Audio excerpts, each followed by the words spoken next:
शांति। आइए सभी मिलकर सुनते हैं कहानी भाग्यहीन नर पावत नहीं। तो सुनते हैं कहानी। एक गांव में एक ब्राह्मण उनकी पत्नी और बेटे के साथ रहते थे। ब्राह्मण अति निर्धन था। वह अपनी पत्नी और बेटे के साथ जिस झोपड़ी में रहता था उसकी छत जगह जगह से टूटी हुई थी। दिन में झोपड़ी में प्रकाश की किरणें झांकती थी, बरसात में पानी आ जाता था। ऐसी स्थिति में भी वह झोपड़ी में ही दुबके रहते थे। ब्राह्मण को गांव से जो भी भिक्षा मिलती उसी से अब उसके परिवार का भरण पोषण होता था।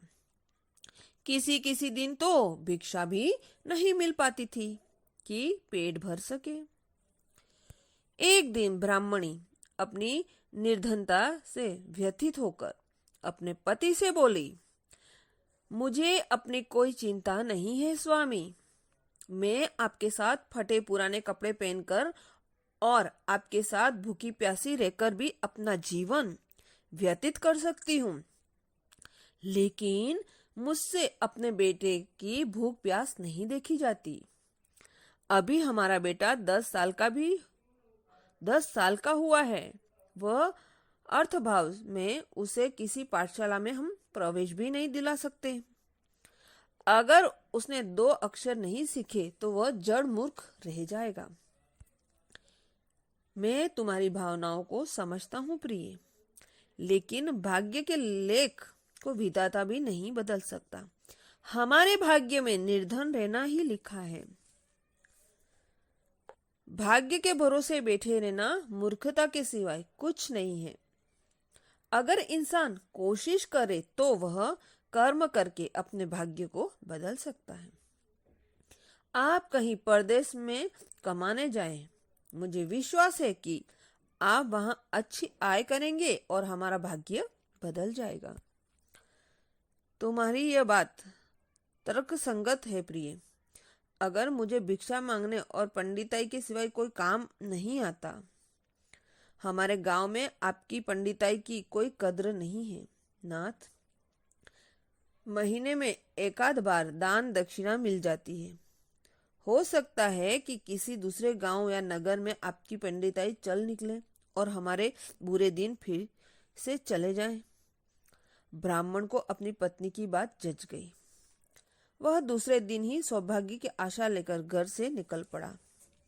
कुछ दिनों बाद वह एक नगर में पहुंचा, परंतु उसका दुर्भाग्य उस पर घात लगाए बैठा था।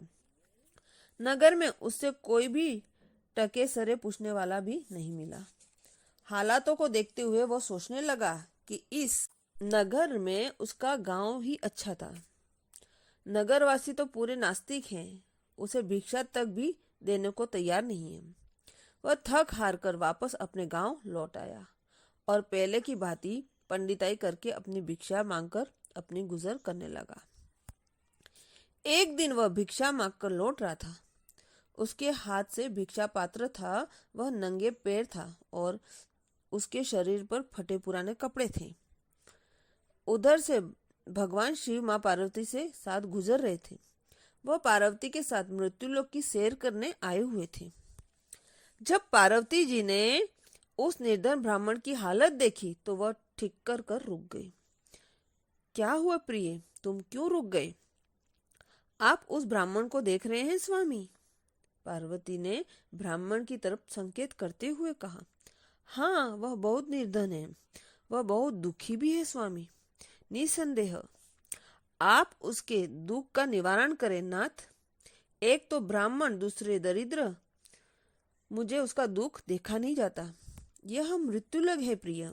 यहाँ हर प्राणी किसी न किसी दुख से त्रस्त है। सब अपने अपने कर्मों का फल भोग रहे हैं।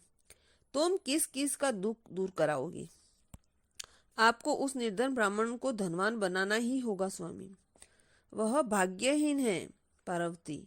उसके भाग्य में फटे पुराने कपड़े और रूखा सूखा भोजन ही लिखा है, वह भी भरपेट नहीं। कहकर भगवान शिव ने पार्वती को बहुत समझाया, मगर पार्वती अपनी जिद पर अड़ी रही। उन्हें हार कर पार्वती की बात माननी पड़ी।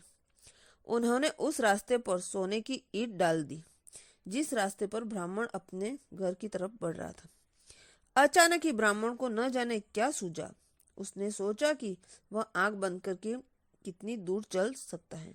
यह सोचकर वह अपनी आंखें बंद करके चलने लगा और सोने की ईंट बिल्कुल समीप होकर गुजर गया। काफी दूर जाने आने के बाद उसने आंखें खोली। माँ पार्वती उसकी मूर्खता को झुंझुलाने लगी। कैलाशपति शिव मुस्कुराए हुए बोले, हमने तुमसे पहले कहा था ना प्रिय, यह ब्राह्मण भाग्यहीन है। भाग्यहीन मनुष्य कभी धन प्राप्त नहीं कर सकते। और फिर भगवान शिव पार्वती के साथ कैलाश पर्वत पर लौट गए। लेकिन वहां पहुंचने के बाद भी पार्वती माँ उस निर्धन ब्राह्मण के बारे में सोचने लगी। वह किसी न किसी तरह उस ब्राह्मण को देखना चाहती थी। पार्वती माँ को उदास देखकर भगवान शिव ने पूछा, क्या बात है प्रिय, इतनी उदास क्यों हो? उस निर्धन ब्राह्मण का परिवार 3 सदस्यों का है। उसमें आप किसी एक को धनवान बना दे, ब्राह्मण परिवार की दरिद्रता दूर मिट जाएगी। उस परिवार के सदस्य भाग्यहीन है पार्वती। अपने कर्म फल के कारण कोई भी सौभाग्यशाली नहीं है। आप उन तीनों को एक एक वर दें। मुझे उम्मीद है कि वे तीनों आपस में दौलत का वर ही मांगेंगे। इस तरह से वह धनवान बन जाएंगे। तुम जैसा चाहोगी वैसा ही होगा प्रिय। उनकी बात सुनकर पार्वती खुश हो गई और फिर कुछ दिनों बाद भगवान शिव पार्वती के साथ लेकर ब्राह्मण के घर पहुंचे। साक्षात भगवान शिव और पार्वती को देखकर ब्राह्मण परिवार आत्मविभोर हो उठा। उन्होंने भगवान शिव और पार्वती के चरण स्पष्ट किए। मैं तुम तीनों को एक एक वर देना चाहता हूँ। तुम तीनों अपनी इच्छा अनुसार वर मांग सकते हो। पहले मुझे वर दीजिए प्रभु। ब्राह्मणी उतावली से होते हुए बोली, मांगो, क्या चाहती हो? भगवान शिव ने काफी सोचने समझने के बाद ब्राह्मणी बोली, मुझे दुनिया की सबसे अधिक खूबसूरत और जवान औरत बना दीजिए। मरते दम तक मेरी जवानी और सुंदरता कायम रहे। तथास्तु, मुस्कुराकर भोले शंकर ने कहा। अगले ही पल बूढ़ी ब्राह्मणी एक जवान और खूबसूरत युवती के रूप में बदल गई। उसी समय उसके घर के सामने से गांव के जमींदार का पुत्र गुजर रहा था, जो घोड़े सवार पर था। उसने खूबसूरत ब्राह्मण को देखकर तो उस पर मुग्ध हो उठा। वह बहुत खूबसूरत ब्राह्मणी से शादी करेगा। यह सोचकर जमींदार पुत्र ने उसे अपने घोड़े की पीठ पर बिठाया और घोड़ा अपनी हवेली की ओर ले दौड़ा। हाय मेरी पत्नी ब्राह्मणी! ब्राह्मण अपनी छाती पीटते हुए विलाप करने लगा। भगवान शिव उसे सत्तावना देते हुए बोले, रो मत ब्राह्मण श्रेष्ठ, तुम भी मुझसे कोई भी वर लो, जो मांगोगे वही तुम्हें मिलेगा। मेरी पत्नी को वापस बुला दीजिए प्रभु, मुझे इसके सिवाय कुछ नहीं चाहिए। तथास्तु, भगवान शिव बोले। देखते ही देखते ब्राह्मणी वहां आ खड़ी हुई। अपनी ब्राह्मणी को अपने सामने देखकर ब्राह्मण के राहत और चैन की सांस ली। भगवान शिव ने ब्राह्मण पुत्र से पूछा, तुम क्या वर मांगते हो बेटे? आप मेरी माँ और पहले जैसी बूढ़ी ही बना दीजिए भगवान। ब्राह्मण पुत्र ने काफी सोचने के बाद समझने के बाद कहा, तथास्तु। अगले ही पल ब्राह्मणी पहले की समान बूढ़ी हो गई। ब्राह्मण परिवार की मूर्खता पर पार्वती जी ने अपना माथा पीट लिया। सोचने लगी कि यह तीनों वास्तव में भाग्यहीन है। विधि के उनके भाग्य में जो लिखा है वही दिया है, उसे देवी देवता भी नहीं बदल सकते। ओम शांति।